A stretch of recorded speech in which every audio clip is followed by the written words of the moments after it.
Third question क्या है, देखो थर्ड क्वेश्चन क्या है कि यहाँ पे ऐसे कोई स्फेयर था, वो रुका हुआ है, ऐसे यहाँ पे रखा हुआ है,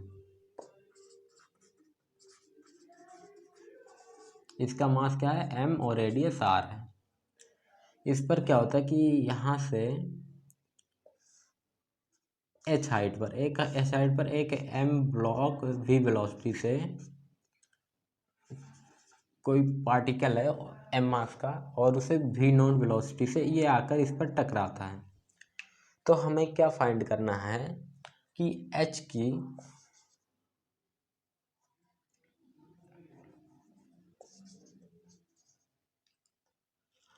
हमें क्या करना है कि फाइंड h, क्या होता है कि हमें h फाइंड करना है कि जैसे क्या होता है प्योर रोलिंग,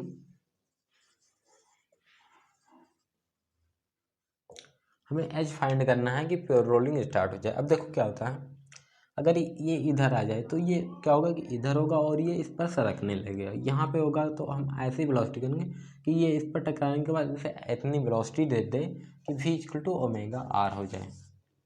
ठीक है, तो देखो हम लीनियर मोमेंटम कंजर्वेशन लगाते हैं, तो लीनियर मोमेंटम कंजर्वेशन क्या होता है, m1v1 इक्वल टू m2v2। अब देखो इसमें क्या होता है कि ये जो ब्लॉक है यहाँ पे आके जब टकराता है फिर इस पर चिपक जाता है। तो देखो m into V naught equal to, जब यहाँ से चिपक जाएगा तो इसकी वेलोसिटी हो जाएगी m plus m, total mass m into velocity v। तो v equal to m V naught upon m plus m हो जाएगा। सॉरी, इसे हम इक्वेशन वन मान लेते हैं। फिर हमें क्या करना है, हम यहाँ पे हम लीनियर मोमेंटम कंजर्वेशन लगाए, यहाँ पे हम एंगुलर मोमेंटम और कंजर्वेशन लगाते हैं।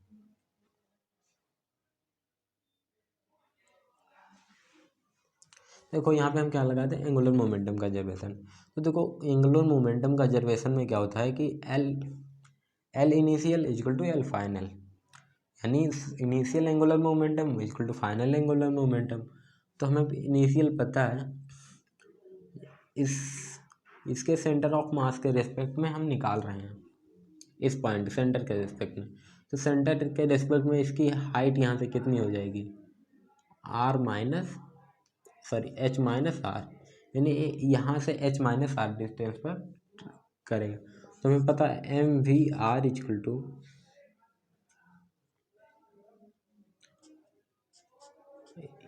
इनिशियल इसका यही है, और यहाँ पे आर क्या है, आर क्या है इसके यहाँ से हम देखेंगे तो एच माइनस आर है। जो आर के वैल्यू है सपोज कैपिटल आर मान लेते हैं, उसकी वैल्यू है H minus R V naught, ये initial velocity equal to final क्या होगा। फाइनल क्या होगा कि जब ये यहाँ से स्टिक कर जाएगा तो इसका भी एंगुलर मोमेंटम होगा, और इस जो स्फेयर है इसका भी एंगुलर, तो इसका एंगुलर मोमेंटम होगा आई ओमेगा, और प्लस इसका होगा M V into R. M V R क्यों होगा, क्योंकि दोनों की जो वेलोसिटी होगी वो सेम हो जाएगी, क्योंकि दोनों चिपक गए हैं। यहाँ से हमें क्या पता है, निकाल सकते हैं I equal to M R square 2/5 M R square omega plus M V equal to omega R into R omega R square M V naught H minus are.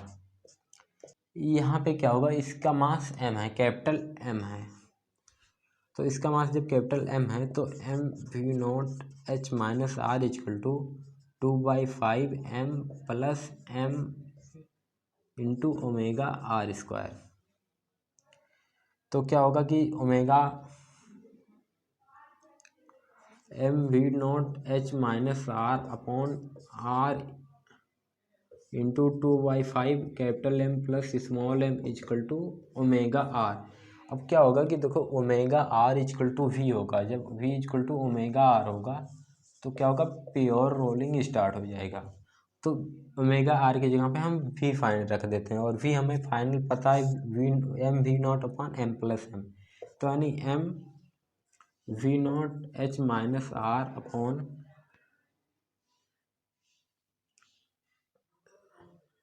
Are into 2/5 M plus M equal to M V naught upon M plus M. यहाँ से M V naught cancel. हमें H की value find करनी है, तो हम क्या करेंगे कि इसको हम इन सबको हम उधर ले जा रहे हैं। तो H minus R equal to 2/5 capital M small M into R upon M plus M, यानी एच इजकल टू ये उधर जाएगा तो कितना होगा 2/5 एम प्लस आर प्लस हो जाएगा M plus M into R upon M plus M. यहाँ से हमारी एच की वैल्यू आ जाएगी 2/5 प्लस एम यानी 7/5 plus 2m upon M plus capital M into R, यानी एच की हाइट इतनी होगी तो क्या होगा कि प्योर रोलिंग स्टार्ट हो जाएगा अपना। फोर्थ क्वेश्चन, तो फोर्थ क्वेश्चन में क्या करेंगे कि सपोज ऐसे कोई दीवार है, यहाँ पे एक एल लेंथ का कोई क्या होगा कि सपोज मान लेते हैं कोई रॉड है, एल लेंथ का कोई रॉड है और ऐसे टिका हुआ है, मतलब वो घूम नहीं रहा। तो हमें फाइंड करना है कि ये देखो क्यों टिकेगा, क्योंकि इधर फ्रिक्शन लग रहा है और इस पर नॉर्मल लग रहा है। तो क्या करेंगे कि ये जो होगा हमें फाइंड क्या करना, हमें फाइंड करना है फ्रिक्शन कितना होगा और N1 इस पर कितना लग रहा है अगर ये रुका हुआ है तो। इसका मास m है और ये इधर 50 सपोज ये यहाँ से थीटा एंगल पर झुका हुआ है। तो देखो थीटा एंगल पर अगर झुका हुआ है तो अगर हम इस पर क्या होगा कि फोर्स को बैलेंस करेंगे, तो फोर्स को बैलेंस करेंगे कि तो F इजक्वल टू N1, क्योंकि F इधर होगा F और N1 होगा तभी तो कोई रुकता क्यों है, क्योंकि उस पर नेट फोर्स 0 है। तो नेट फोर्स x डायरेक्शन में कितना होगा N1, अगर इधर हम पॉजिटिव ले रहे हैं, सपोज इधर हम पॉजिटिव ले रहे हैं तो F minus N1 equal to 0 यानी F इजक्वल टू N1। दूसरा सपोज इस पर N2 लग रहा है और इस पर वेट नीचे की तरफ लगेगा, तो जब इस पर वेट नीचे की तरफ लगेगा, ये थीटा है तो ये भी थीटा होगा, तो क्या होगा कि W इजक्वल टू N2 हो जाएगा। दूसरा मान लेते हैं। तीसरा देखो, तीसरा हम क्या इस पे लगाएंगे कि कोई चीज़ रोटेट अगर रुका हुआ है, वो रोटेट नहीं कर रहा है, मतलब उस पर नेट टॉर्क 0 है।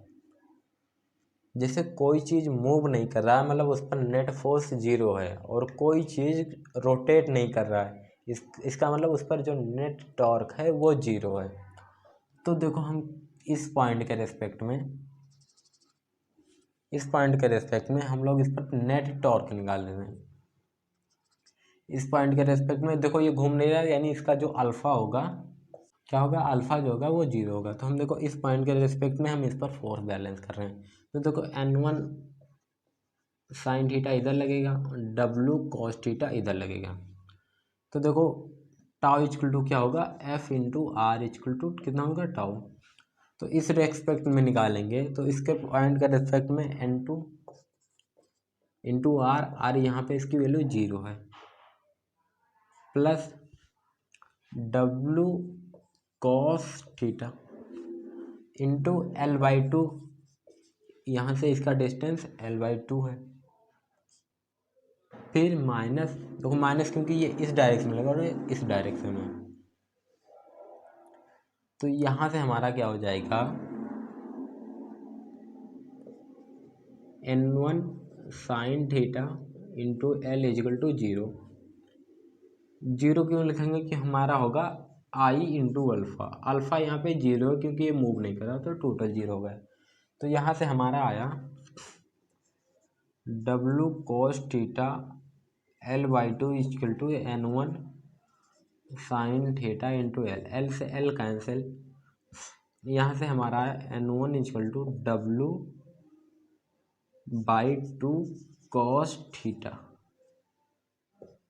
और W की वैल्यू हमें पता है mg। अगर इसका मास m है तो डब्ल्यू क्या होगा mg/2 into cos theta, n1 equal to mg/2 into cos theta. और तो यहाँ से हमारा f पता चल गया, f इजिकल टू n1 होता है, n1 कितना का mg/2 इंटू कॉस थीटा नहीं होगा, cos theta upon sine theta, cot theta होगा, कॉट थीटा। और हमें पता है कि n2 इजकल टू डब्ल्यू होगा, तो यानी n2 क्या होगा mg के बराबर होगा और n1 mg/2 के बराबर होगा और n1 इजकल टू f है। ठीक।